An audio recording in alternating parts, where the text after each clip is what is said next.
Patrice Lee Onwuka, the Independent Women's Forum Senior Fellow. We've also got Deneen Borelli, the CRTV.com host, Fox News contributor. Deneen, what do you expect to see out of this? What do you want to see out of this? Well, Neil, first of all, I think the president is showing compassion and leadership by meeting with the students, the teachers, the parents, and the administrators. And he wants to listen and hear what they all have to say. This isn't something that he's doing on a national television platform, but he's going to the community that is actually hurting right now. And he's going to hear their concerns up close and personal in terms of what the citizens are very concerned about. Well, some of them have let him know how they feel. Some of those students have tweeted to some pretty nasty things about him, saying that he misplayed, mishandled, seemed selfish in the way he reacted to events over the weekend. Do you think folks like that, kids like that, would be invited to the White House, or would they avoid that? Is that for me, Neil? I'm not really sure exactly who is on that list. That information I'm not familiar with. Neither am I. Of course, folks have their right to freedom of speech, but I got to tell you, it's a very emotional issue that we're dealing with right now, and the president really doesn't know what he's going to be faced with once he's in the room with these individuals.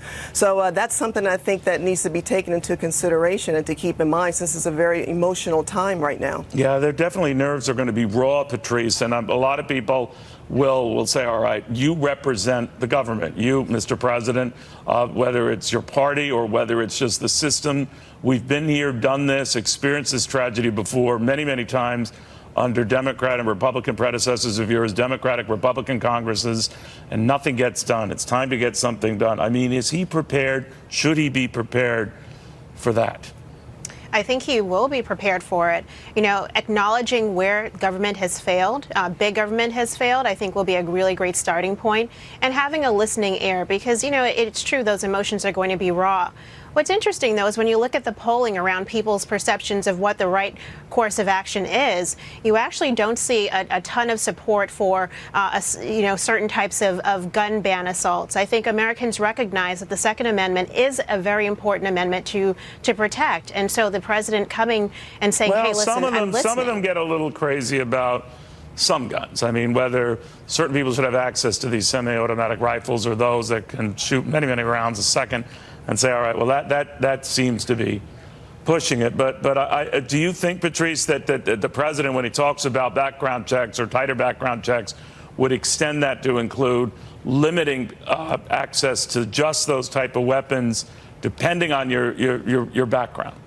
I don't think he will. I mean, I think he wants to keep it focused on this individual and then how the law enforcement community failed in identifying, the threats that this individual posed. And so that's where you bring in the mental illness piece of it. That's where you bring in, the background checks, extending the conversation beyond that, which I do suspect that some students will bring forward, right, is another issue. And when you look at what these students are asking for, they're pretty broad in terms of just wanting to have safe communities and safe schools. No, but they seem to be arguing for a few things. Deneen, one of the things that I heard, Tom Ridge was asked about this, the former Homeland Security Secretary, a big gun advocate himself, who was saying we have to address gun rights advocates, privacy advocates, mental health advocates.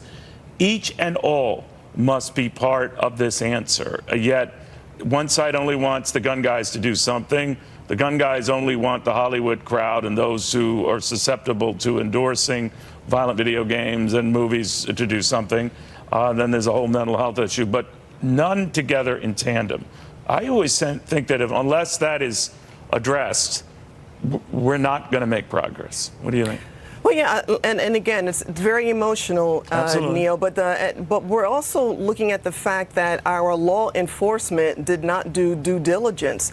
Adam Shapiro mentioned the fact that the lack of uploading essential information, on individuals, especially criminal information that was not uploaded. The FBI did more than drop the ball in a lot of these instances. And with what happened in Florida, Neil, the local authorities were aware of this individual. Someone was brave enough to come forward and provide a tip to the FBI about his erratic behavior, but he his also obsession bought a over lot of weapons. guns. He bought the gun in question, and 9 others were led to believe. So whatever his mental state or how that was ultimately telegraphed to people or not, he still got all that stuff, right? And my point is the fact that there was a tip on involved with this individual, and the law enforcement did not follow up on it. Plus, the authorities were at his residence numerous times for numerous reasons. So this isn't just recent when the tip was given in January. This is something that goes back over a course of time. So he should not have had those weapons based on what we're finally hearing about this individual. All right, ladies, thank you both very, very